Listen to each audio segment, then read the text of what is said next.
아, 오늘 정말 더 보고 싶습니다.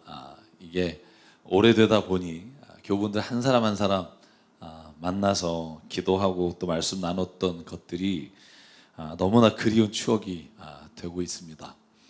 그럼에도 불구하고 우리가 이 코로나를 통해서 더욱더 하나님을 붙잡기를 간절히 바랍니다. 우리가 이유를 모를 수 있어요. 그런데 우리가 이유는 몰라도 그걸 통해서 우리에게 하나님이 깨닫게 하시는 은혜는 있다고 저는 믿습니다. 그래서 오늘 예배 가운데 다시 우리가 회복해야 될 것과 하나님 안에서 멈춰야 될 것을 발견하는 시간 되기를 간절히 바랍니다.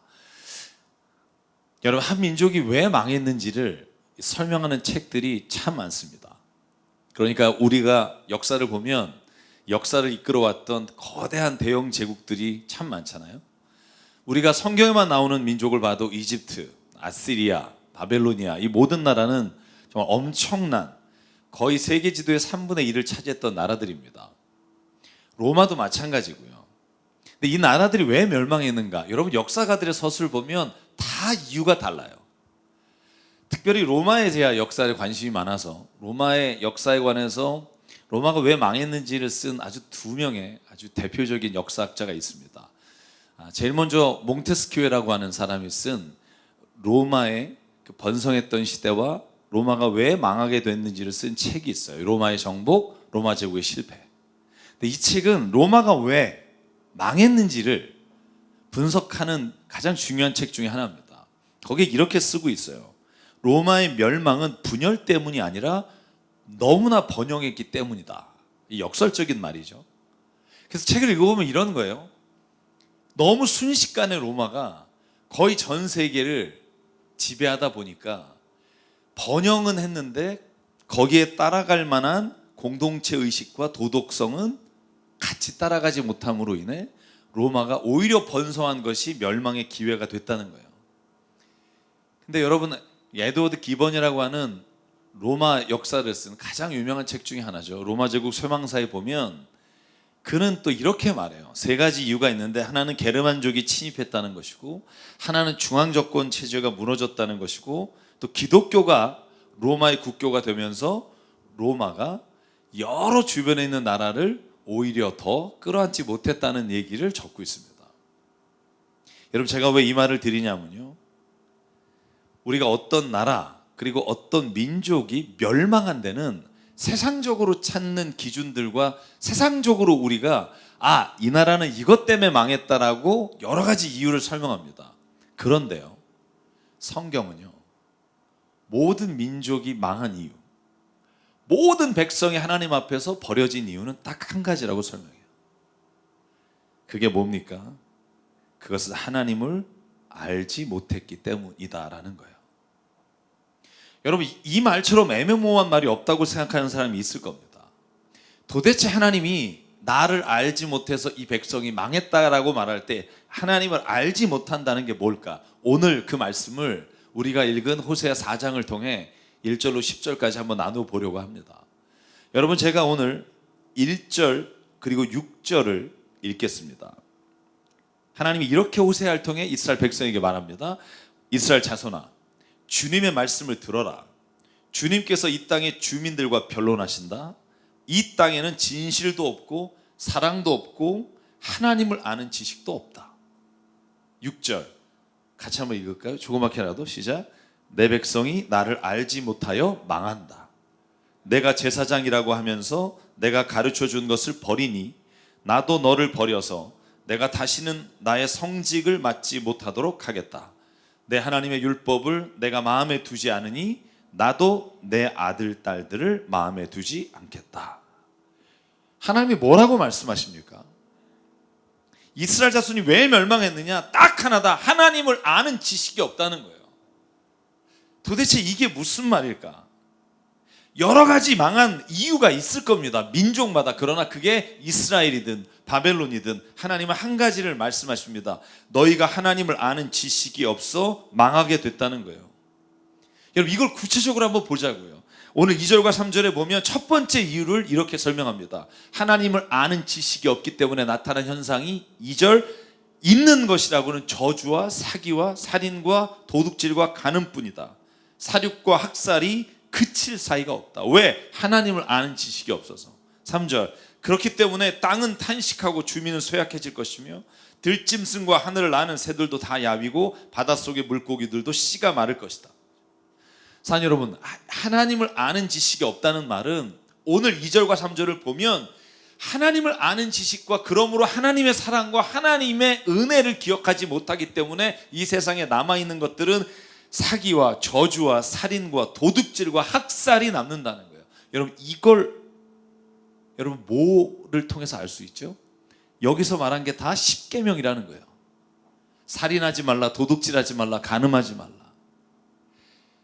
하나님을 아는 것이라는 건요, 쉽게 말하면 하나님이 말씀하신 계명을 내가 그 마음의 중심에 내 삶의 자리에 가장 중요한 것으로 여기지 않을 때, 우리가 하나님께서 하지 말라고 하는 일들을 저지르게 될 때 그때 이 땅은 병들고 싸우고 망하게 될 것이라는, 저는 이것이 하나님의 말씀인 것을 믿습니다. 하나님을 아는 지식이란 그러므로 여러분 그리스도인들에게만 필요한 게 아니에요. 이 땅에 있는 모든 사람들에게 하나님이 오늘도 말씀하십니다. 나를 아는 지식이 너를 살아나게 할 것이다. 나를 아는 지식이 민족을 살아나게 할 것이고 네가 있는 공동체가 하나님의 영으로 살아나게 할 것이다. 사랑하는 여러분, 그러니까 하나님을 알지 못하기 때문에 주의 계명을 따르지 않고 믿지 않고 그러므로 나타난 결과가 우리 모든 한 개인과 국가가 멸망하는 길이라는 거예요. 그러므로 결국 인간의 이기적인 욕망과 타락의 길은 하나님을 알지 못하는 것에서 시작하고 그것으로 끝나는 겁니다. 그것뿐이 아니라 오늘 모든 자연 만물도 인간이 하나님을 알지 못함으로 씨가 마르고 탄식한다라고 돼 있어요. 여러분, 이 말은 창세기 하나님이 천지를 창조하실 때를 보면 알아요. 하나님이 모든 걸 다 창조하시고 인간에게 두 가지를 시키셨어요. 한번 이름 줘볼래? 그래서 하늘에 있는 모든 것과 땅에 있는 것과 바다에 있는 것에 네이밍을 해요. 이름을 붙인다고요. 모든 것에 이름을 다 붙이고 난 이후에 하나님이 두 번째, 그러면 이제 네가 이 땅을 다스려라, 이 땅을 보존하라, 이 땅을 네가 지켜라라고 하나님 우리 인간에게 명령하셨다고요. 여러분, 그걸 모르기 때문에 자연을 내가 욕심의 욕망의 대상으로 이용하고 자연을 내 가진 모든 부를 축적하기 위한 것으로 삼기 때문에 자연이 단식하고 오늘 우리 인간에게 다시 비극적인 결과를 가져오는 일이 얼마나 많습니까? 사랑하는 여러분, 오늘 하나님 말씀하신 첫 번째 말씀을 기억하기 원합니다. 하나님을 아는 것이 없기에 우리 이 땅에 탄식이 시작됐다는 거예요. 여러분, 그런데 오늘 4절과 5절에 보면 또 하나의 하나님을 알지 못함으로 일어나는 일들을 기록합니다. 오늘은 제가 여기에 집중하려고 합니다. 4절과 5절 제가 읽을게요. 서로 다투지 말고 서로 비난하지도 말아라. 제사장아, 부르시는 거죠. 이 일로 내 백성은 너에게 불만이 크다. 그래서 낮에는 내가 넘어지고 밤에는 예언자가 너와 함께 넘어질 것이다. 내가 너의 어머니 이스라엘을 멸하겠다. 여기를 보시면 이스라엘을 멸망시키는 이유가 뭔지 아세요? 제사장이에요. 하나님을 알지 못하기 때문에 이스라엘을 다스리는 지도자, 제사장들이 타락하고 그러므로 오늘 한 나라가 멸망하는 길로 들어간다는 겁니다. 여러분, 두려운 말입니다. 왜 지도자가 중요합니까? 지도자는 방향을 잡는 사람이기 때문에 그래요. 그런데 그 지도자가 하나님을 알지 못하면, 하나님이 원래 원하셨던 뜻이 무엇인지를 깨닫지 못하면 잘못된 길로 이끌어 오늘 이스라엘의 멸망의 길을 이 지도자들 때문에 하나님이 내리신다고 말씀을 하십니다. 여러분, 그리고 제사장들에게 하신 말씀이 6절로 10절까지예요. 제가 6절을 읽어볼게요. 제사장이 이렇게 말합니다. 내 백성이 나를 알지 못하여 망한다.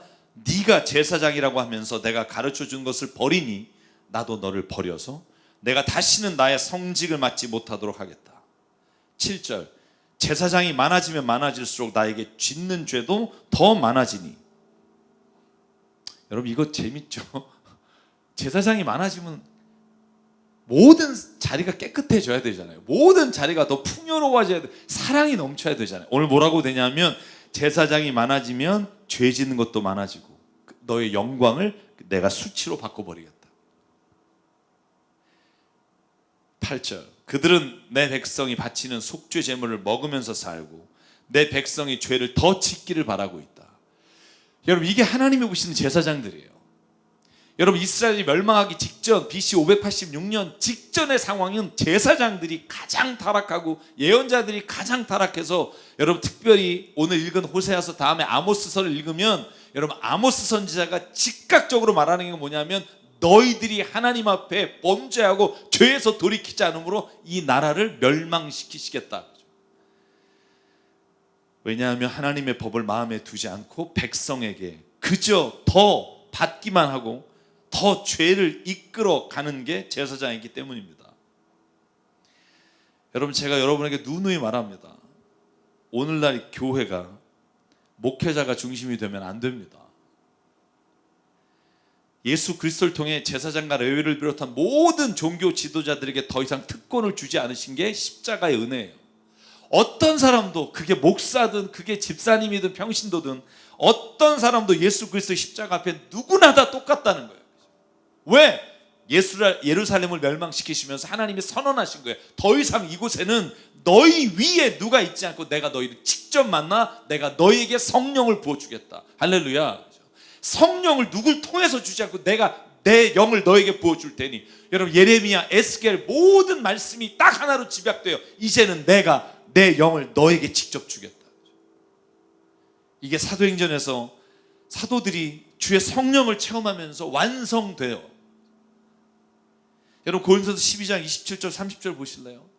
사도 바울이 교회를 향해 이렇게 말해요. 여러분 그리스도의 몸입니다.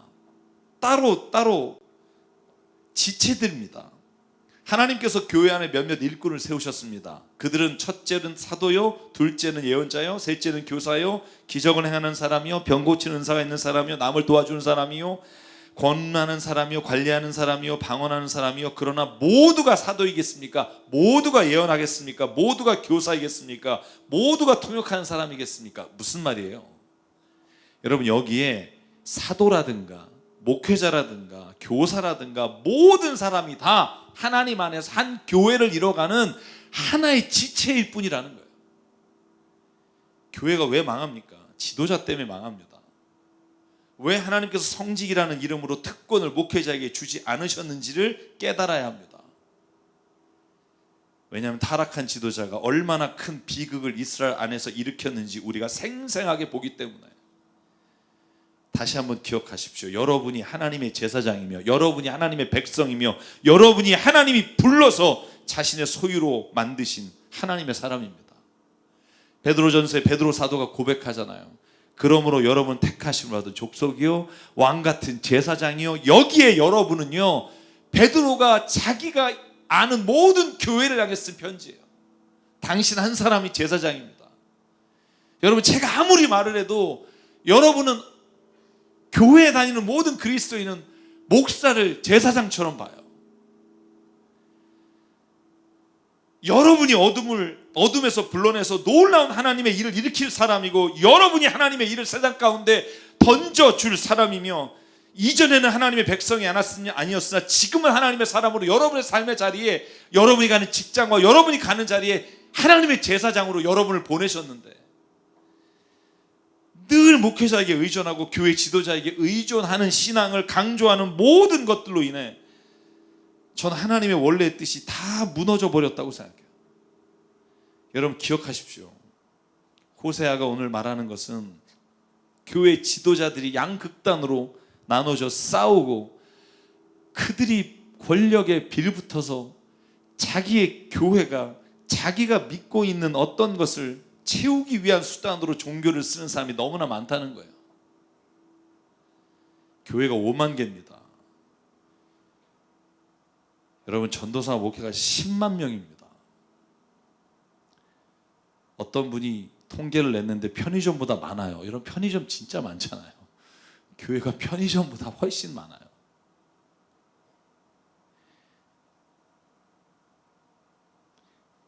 여러분 제사장에게 오늘 하신 말씀을 꼭 들었으면 좋겠어요. 그럼 역으로 말하면 이래요. 제사장에게 한 말은 곧 우리에게 하신 말씀이라고요. 만약에 구약의 제사장아 들어라, 너희가 하나님을 알지 못함으로 라고 말했다면 지금 제사장이 없는 이 땅에 모든 예수 그리스도가 머리 되시는 지체가 된 우리의 삶에 오늘 이 말씀은 각자에게 주신 하나님의 음성이라고요. 제발 너희들 4절 다투지 말고 비난하지 마라. 내가 너희가 넘어질 것을 너무나 잘 알기 때문이다. 여러분 요즘 보면 교회 지도자 그리고 각 교회마다 자기가 지지하는 정당이나 정치 지도자 편에 서서 설교하시는 분들 너무 많아요. 저는요 너무너무 싫어요. 간득상에 올라가서 왜 이딴 짓을 하는지 모르겠어요.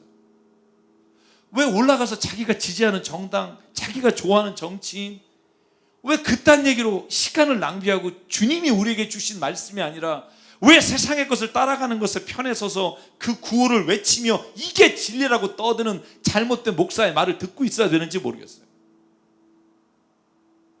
여러분 지치지 않으십니까? 전 지쳐요. 여기는요 정치가 세상의 논리가 들어오지 말아야 될 것이 교회잖아요. 세상의 어떤 부와 가난이 교회 안에서도 정말 사람을 무시하고 멸시하는 이유가 돼서 안 되고, 여기 어떤 권력이 있는 자가 들어와도 하나님 앞에 모두가 다 똑같은 자리가 돼야 되고, 나와 다른 편에 있기 때문에 정치적 입장이 다르기 때문에 예수를 같이 믿는데도 등지는 게 아니라 예수님 때문에 내가 다른 생각을 가지고 있음에도 불구하고 하나가 될 수 있는 게 십자가의 은혜고, 여러분 왜 세상이 교회를 무서워하고 왜 세상이 우리를 막 떨질 않고 교회를 무시하고 우습게 보는 줄 아세요? 교회가 정치 집단에 빌붙어 있기 때문이에요. 얼마나 부끄러워요. 왜? 여러분 우리가요 어느 편을 들지 않고 진짜 하나님의 말씀을 선포하면 세상은 두려워해요. 내가 이 일을 할 때 그 많은 그리스도인들이 어떻게 볼까 두려워해요. 근데 지금은 어때요? 각자 자기가 좋아하는 지도자 자랑을 늘어놓고 그 사람 편을 들라고 말하고, 교회는요 어떤 편에 나눠져서 누구나 다 저 교회만 내 편 만들면 된다는 생각으로 바뀌는 이 세상이, 하나님이 오늘 탄식하며 호세아를 통해 말씀하시는 거예요. 제사장들아 다시는 내가 너희들에게 내 성직을 맡기지 않겠다. 여러분 사람들이 교회를, 하나님의 영을, 하나님의 살아계심을 두려워할 수 있어야 돼요. 세상의 지도자들이 교회 내 편이야, 이쪽 교회 내 편이야가 아니라 이쪽 교회 다니는 사람은 내가 비록 그와 친해도 하나님의 말씀을 따라가지 않으면 나도 버림받을 수 있으라고 두려워할 수 있어야 그게 교회라고. 교회 지도자를 잘 꼬시기만 하면 자신들을 지지해주고 자기 정당이 앞으로 표를 더 얻게 된다는 것이 교회가 하는 짓이라면 우리가 뭐 하려고 교회를 합니까? 여러분 독일이 나치 치하에 있을 때 히틀러가 교회를 이용해서 교회를 탄압했다는 거 아세요? 제가 좋아하는 교수님이 쓴 책이 있어요. Macht und Glaube라는 책이에요. 권력과 신앙이라는 책. 이게 세계 2차 대전 때 히틀러 연구한 책이에요. 히틀러가 교회를 탄압할 때 절대로 나치를 하지 않았어요. 교회가 교회를 탄압하게 했어요. 흔히 독일인들은 독일인을 탄압하고 기독교인들이 기독교인을 탄압했다고 이 책에 기록하고 있는 내용 제가 읽어드릴게요. 나치로 가장한 기독교에 부역한 기독교인들과 지도자들이 나치를 반대하고 저항한 기독교인들을 탄압한 시대였다. 나치에 부역한 빌붙은 기독교인들도 기독교인이었고 나치에 저항한 기독교인들도 기독교인들이었다. 구체적으로 표현하자면 나치 당원이 된 기독교 지도자와 교회들이, 기독교인들이 교백교회를 외치며 주님이 살아계시다고 외치는 지도자와 교인들을 핍박하게 만든 것이다. 그러므로 교회는 분리되고 정권의 비호 아래 교훈을 누리려는 교계와 불의에 항거하는 핍박을 감내하는 교계로 나눠져 기독교는 나치에 의해 분리되었다. 과연 누가 진정한 기독교인인가? 오늘날 우리나라를 보면 똑같은 일이 일어나요.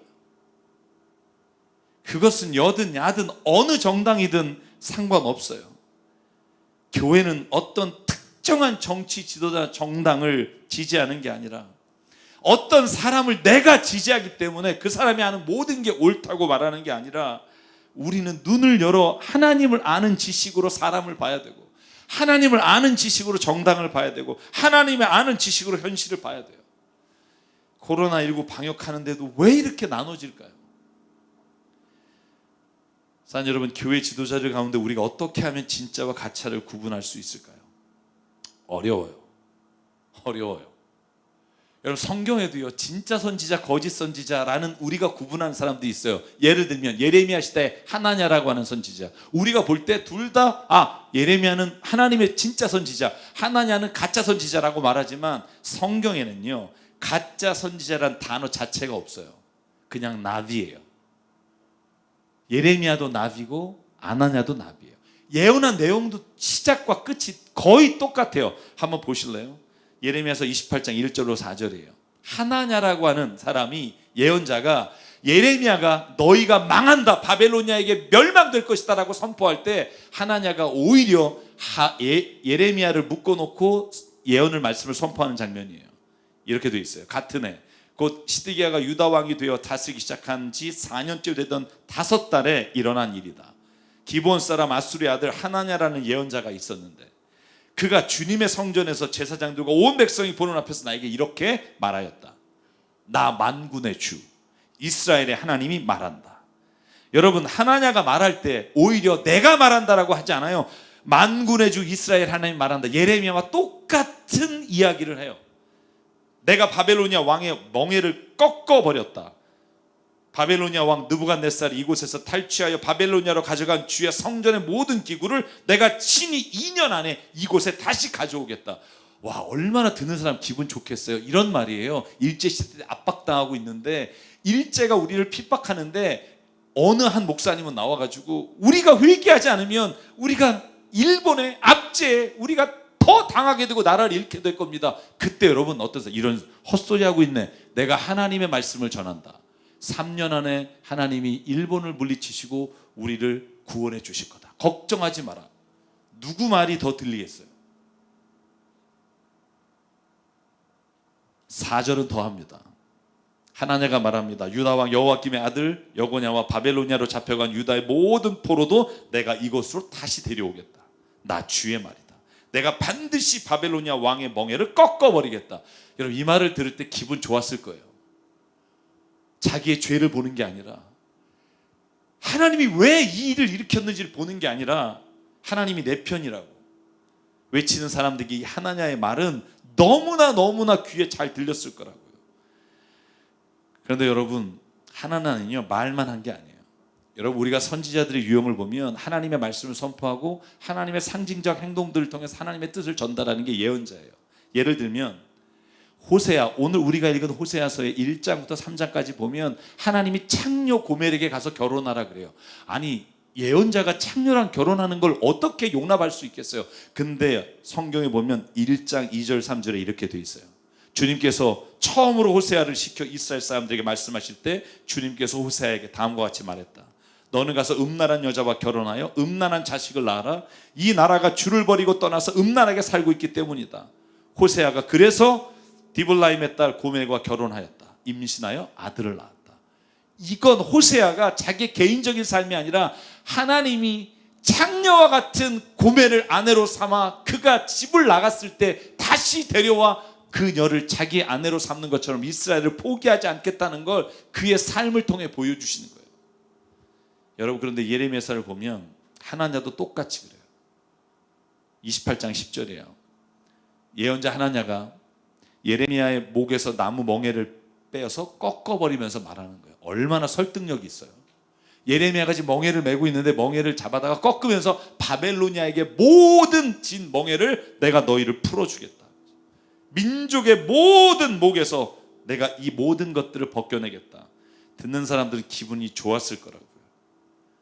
그러나 여러분, 그 좋은 말이 하나님의 뜻을 아는 것과는 완전히 다른 길을 이스라엘 백성 가운데 보여줬고요. 결국 이스라엘은 귀에 듣기 싫은 예레미야나 이사야나 호세아의 말을 버리고 하나냐나 미가 같은 잘못된 예언을 하는 자의 말을 따라 결국 완전히 멸망합니다. 사랑하는 여러분, 오늘 하나님이요 호세아 3장 1절 2절로 이렇게 우리에게 말합니다. 주님이 나에게 말씀하셨다. 저는 이 말을 읽을 때마다 눈물이 나요. 호세아가 고멜하고 결혼했잖아요. 창녀하고 애 둘 낳고 집 나갔어요. 다시 데리러 가요. 그때 하나님이 호세아에게 하신 말씀이에요. 같이 한번 1, 2절 읽어볼까요? 3장 시작. 너는 다시 가서 다른 남자의 사랑을 받고 음녀가 된 그 여인을 사랑하여라. 이스라엘 자손이 다른 신들에게로 돌아가서 건포도를 넣은 빵을 좋아하더라도 나 주가 그들을 사랑하는 것처럼 너도 그 여인을 사랑하여라. 그래서 나는 은 15세켈과 보리 한 호멜 반을 가지고 가서 그 여인을 사서 데리고 왔다. 여러분, 이 호세아의 마음을 생각해 보시네요. 창녀랑 결혼해서 안착을 시켰는데 도망간 여자를 데려오래요. 왜? 이스라엘이 이와 같다. 근데 나 있잖아, 결코 너를 못 버린다. 네가 아무리 다른 신들에게 가도 나는 너를 결코 놓지 못해. 호세아야, 네가 이걸 너의 삶을 통해 보여다. 저는 오늘 하나님께서 우리에게 그렇게 부탁하신다고 생각해요. 지금 코로나를 비롯한 여러 가지 현상을 통해 하나님이 이 땅에게 보여주시는 무언가 돌이킬 게 있다고 저는 믿어요. 근데 그걸 보지 못하고 서로가 서로를 원망하고 비난하고 싸우며 정치 지도자나 어느 집단의 빌부터 하나님의 뜻을 전하지 않는 사람들 향해 외친다고요. 제발 너는 오늘 너희가 돌아가야 될 곳이 어디인지를 보라는 거예요. 나는 결코 너를 버리려고 하지 않는데 너가 다시 돌이켜 나에게로 온다면 나는 너를 버리지 않겠다. 여러분, 예레미야서를 보면 예레미야가 하나냐가 하는 말을 듣고요, 아무 말도 못해요. 여러분, 성경에서 제가 그 장면이 너무나 충격적이에요. 그냥 성경이 이렇게 돼 있어요. 예언자 예레미야는 그 자리를 떠났다라고 돼 있어요. 왜 하나냐가 그렇게 멍에를 꺾으면서 다시 하나님이 회복시킨다고 할 때 예레미야가 찍소리 못하고 떠났을까요? 여러분, 그 다음에 28장 12절로 15절을 보면 그때 예레미야도 헷갈려요. 내가 지금 잘못 전하는 거 아니야? 하나냐가 진짜 아니야? 그래서 예레미야가 다시 하나님 앞에 와서 또 물어봐요. 여러분, 12절로 그랬더니 하나님이 명확하게 보여주십니다. 그게 뭐냐면 예언자 하나냐가 예언자 예레미야의 목에서 나무 멍에를 빼앗아 꺾어버린 뒤에 주님께서 예레미야에게 이렇게 다시 말씀해 주세요. 너는 가서 하나냐에게 이렇게 전해라. 나 주가 말한다. 너는 나무로 만든 멍에를 꺾어버렸으나 오히려 그 대신에 쇠로 멍에를 만들어 버리겠다. 진실로 나 만군의 주 이스라엘 하나님이 말한다. 내가 이 모든 민족의 목에 쇠로 만든 멍에를 메어놓고 바벨로니아의 왕 느부갓네살을 섬기게 하였으니 그들이 그를 섬길 수밖에 없다. 나는 심지어 들짐승도 그에게 넘겨주었다. 예언자 예레미야는 예언자 하나냐에게 가서 말하였다. 하나냐는 똑똑히 들으시오. 주님께서는 당신을 예언자로 보내지 않으셨는데도 당신은 이 백성에게 거짓을 믿도록 하였소. 여러분, 이 말이 뭘까요? 거짓 예언자 혹은 진실을 말하는 예언자, 우리가 구분하기 어렵다는 거예요. 그럼 뭘 해야 돼요? 소위 지도자라고 여기는 사람들을 우리 교회 모든 성도와 그리스도인이 기도하며 하나님을 더 명확히 보게 될 때 무엇이 잘못됐는지를 볼 수 있는 눈을 하나님이 열어주신다는 거예요. 누구의 이름으로 예언하는 중요하지 않아요. 왜냐하면 거짓 예언자도 하나님의 이름으로 예언하기 때문에. 그러므로 가장 중요한 건 지금 저와 여러분이 깨어있어 하나님이 무엇을 기뻐하시는지를 볼 수 있는 눈이 열리기를 주의 이름으로 축복합니다. 여러분, 기독교 지도자가 아무리 금식하고 아무리 목숨 내놓고 자신이 말하는 거에 책임을 진다 할지라도 그 행동은 가짜라는 걸 잊지 마십시오. 오직 하나님을 아는 지식이, 하나님의 그 놀라우신 은혜를 아는 자만이 하나님의 뜻을 알 수 있기 때문입니다.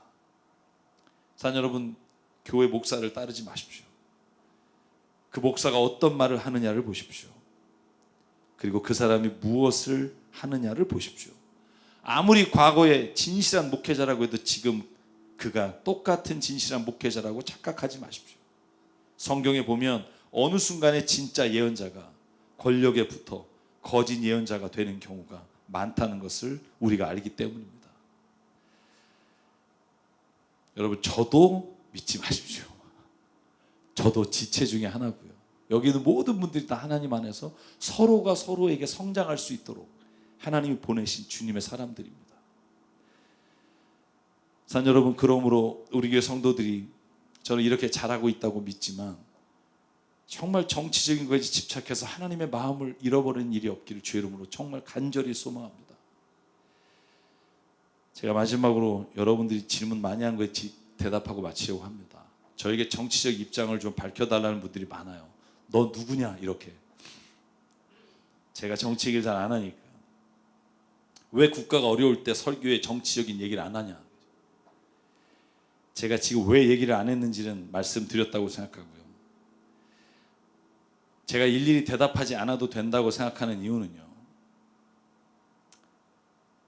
교회 지도자가 어느 편에 서는 순간 더 이상 세상 사람도 우리를 두려워하지 않기 때문이에요.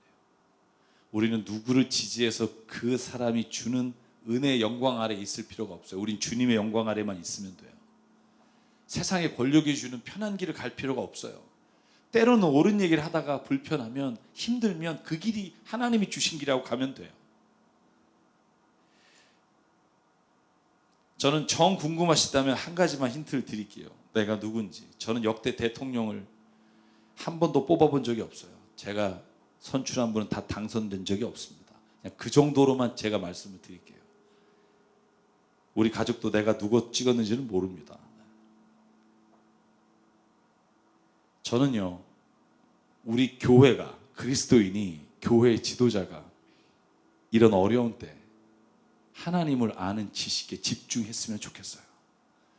다른 어떤 데 쫓아다니는 게 아니라 하나님이 도대체 뭘 원하실까를 기억하며 하나님의 말씀을 바라보며 하나님의 뜻을 구하며, 하나님이 오늘 여기에 오신다면, 예수께서 오늘 이 자리에 오신다면 무엇을 결정하실까, 그것만이 오늘 우리의 질문이며 대답이 되기를 주의 이름으로 축복합니다.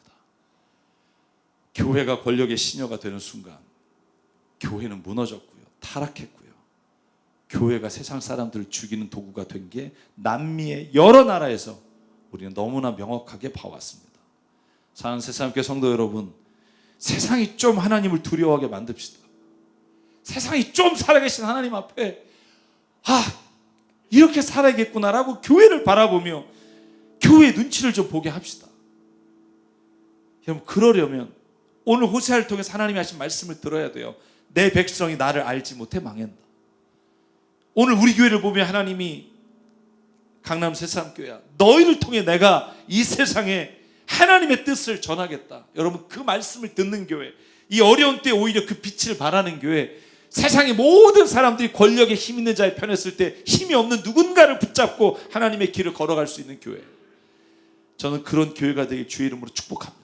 저는 그럼요, 내 백성이 우리가 아무리 주님을 떠나가 있을지라도 그분의 사랑이 우리를 포기하지 않고 우리를 결코 붙잡아 하나님의 그 사랑 안에 이끌어 가시는 주의 은혜, 여호와께 돌아가는 그 은혜를 우리에게 베푸시고 우리가 그 은혜 아래 날마다 하나님과 더불어 찬양과 축제를 벌이는 그 예배의 날을 우리에게 허락하시고 이끌어 주실 줄 믿습니다. 아멘. 오늘 가정에서도요, 주님의 사랑과 주님의 은혜가 다시 회복되는 역사가 교회를 통해 나타나기를 주의 이름으로 축원합니다. 오늘 그래서 이 찬양 함께 부르려고 합니다. 우리 호세아 그러면 가장 제 머리에 떠오르는 찬양이고, 오늘 이 말씀 준비하면서 이 찬양이 저에게 정말 떠나지 않았던 찬양인데요, 여호와께 돌아가자. 여러분, 다른 어떤 곳 돌아갈 필요 없습니다. 어떤 것도 우리를 만족시켜 줄 수 없고요, 세상의 어떤 것도 우리에게는요 주인이 될 수 없고요, 오직 예수 그리스도, 그분에게 돌아갈 때만 희망이 있고요. 코로나, 여러분, 백신이 발견되고 어떤 게 발견되더라도 저는 하나님께 돌아가는 길이 오늘 이 시대를 진정으로 그리스도인들이 지나가야 될 길이라고 믿습니다.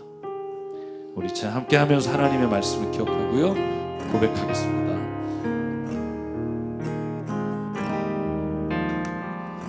내 백성이 나를 떠나 돌아섰지만 내 사랑이 내 백성을 포기 못하니 내 모든 건 내어주고 나 그들을 얻으리라.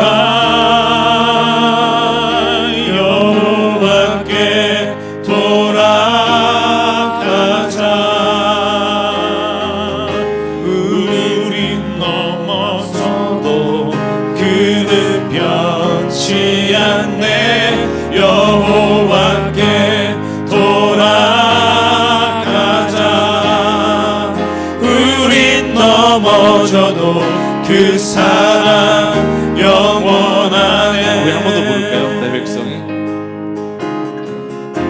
내 백성이 나를 떠나 돌아섰지만 내 사랑이 내 백성을 보기 못하니 내 모든 것 내어주고 나 그들을 얻으리라. 여호와께 돌아가자.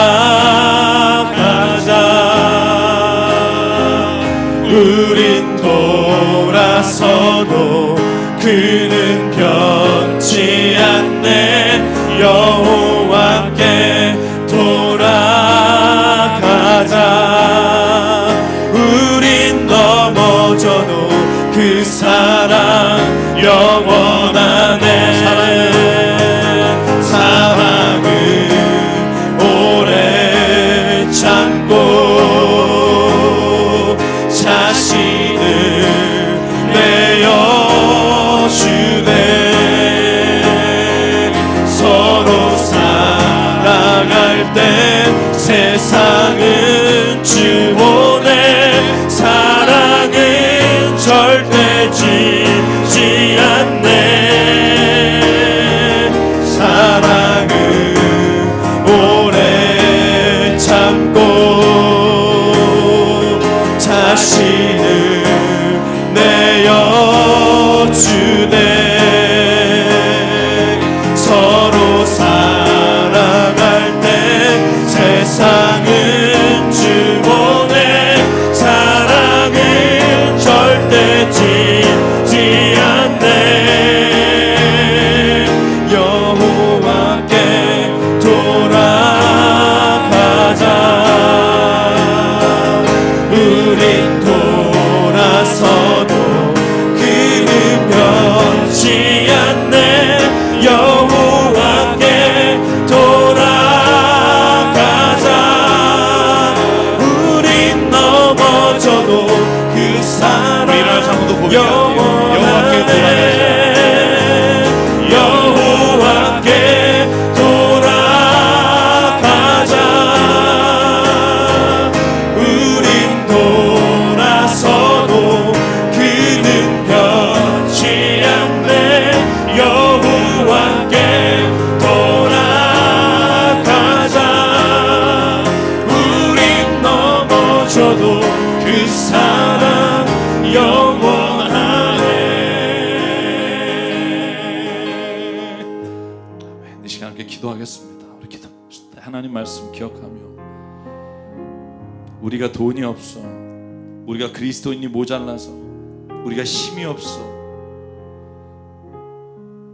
여호와의 길에 들어서지 못하고 하나님의 길을 가지 못하는 것이 아니라 하나님을 알지 못하여 하나님을 알면서도 그 길을 따르지 않아 오늘 우리가 허망한 가운데 있는 모습을 바라봅니다. 하나님, 나를 사랑하시는 주님, 결코 나를 버리지 않으시는 주님, 오늘 내가 주님을 붙잡기를 원합니다. 다시 죄에서 돌이켜 하나님을 붙잡고 가기를 원합니다. 이 땅의 모든 그리스도인이 오직 주님만을 바라보며 세상의 어떤 권력과 어떤 부와 명예가 아니라 하나님의 주신 것 붙잡고 가기를 소망합니다. 오늘 주의 말씀을 기억하며 내 삶의 주님이 그 인도자가 되어주시고 우리 교회, 한국교회 하나님이 주인이 되어주시사 그 길을 걷게 해달라고 이 시간 말씀을 기억하며 우리가 한 목소리로 주님 앞에 통성으로 기도하겠습니다. 사랑하는 하나님 감사합니다. 아버지 하나님 오늘 우리를 붙잡아 성령의 아버지 정말로 내 안에 주의 사랑하심과 주의 말씀과 주님의 계명이 우리 안에 확실한 것인 것 같아요. 아버지 어느 사람의 눈치를 보는 게 아니라 오직 주님만 아버지 세상에 필요한 것 돈과 명예와 권력이 우리에게 너무나 절실하지만 우린 넘어져도 그 사랑 영원하네. 여호와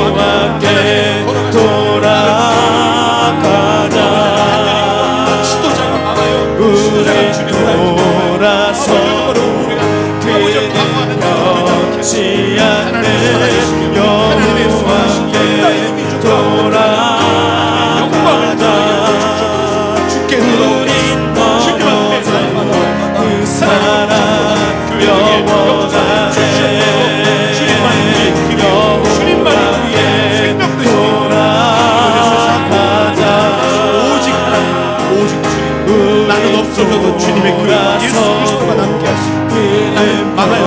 하나님이 않네 여호와 앞에 돌아가자 우린 넘어져도 그 사랑 영원하네. 사랑과 은혜 하나님, 이 땅에 교회가 없어 하나님의 역사가 일어나지 못하는 것이 아니라 한 사람의 예배자와 주님을 아는 지식을 가장 갈망하는 자가 없어. 오늘 이 땅에 그 많은 교회와 그리스도인들이 있음에도 불구하고 세상은 갈라지고 싸우고 서로가 서로를 욕하며 하나님의 뜻이 아니라 세상의 사람들의 뜻을 따라가는 우리의 모습을 주께 회개하오니 아버지 하나님, 오늘 우리에게 다시 하나님을 아는 지식과 하나님의 사랑의 감격한 은혜와 하나님을 따라가고자 하는 결단이 우리 삶에 있게 하여 주시옵소서. 간절히 기도합니다. 코로나로 인해 정말 너무나 절망 가운데 힘들어하는 주의 사랑하는 자녀들이 있습니다. 주님은 결코 그를 버리지 않으심을 알기에 우리가 주님의 도구가 되어 그 한 사람 한 사람에게 주님의 필요가 되어 주님의 손길이 되어 아버지 하나님 그를 일으키는 자리에 사용되기를 원합니다. 우리 교회와 나를 사용해 주시옵소서. 아버지 하나님, 간절히 기도합니다. 한국 교회가 더 이상 편으로 갈라져 아버지 하나님 정치 집단화되어 아버지와 싸움의 자리에 가는 이 비극적인 일들을 멈추게 하시고 오직 하나님, 그게 누구든 위정자든 세상의 모든 권력자든 교회가 진실되게 주님을 따라감으로 그들이 우리를 두려워하여 그들의 잘못된 길에서 돌이키는 은혜가 있게 하여 주시옵소서. 아버지 하나님, 간절히 기도하오니 오늘 우리 교회 교우들 안에 하나님이 주시는 그 은혜와 감격으로 충분합니다 고백하며 우리의 삶의 자리에 주님의 제사장으로 살아가도록 인도하여 주시옵소서. 주님이 주신 생명과 시간과 달란트와 모든 물질이 주님의 것임을 고백하며 이 시간 예물로 드립니다. 하나님의 나라와 뜻을 위해 사용해 주시옵소서. 이제는 우리 주 예수 그리스도의 은혜와 하나님 아버지의 무한하신 사랑과 성령님의 감동, 감화, 충만, 교통, 위로하심이 오늘 이 시간 하나님을 아는 지식이 없어 망한다, 오늘 이 말씀을 우리의 삶에 기억하며 어딜 가든지 주님을 아는 지식으로 말미암아 살아가는 각자가 되기를 소망하는 여긴 한 분 한 분 머리 위에, 그리고 가정에서 예비될 한 분 한 분 머리 위에, 그 가정과 일터 위에 주님 세우신 새사람교회 위에 지금부터 영원토록 함께 하시기를 간절히 축원하옵나이다. 아멘.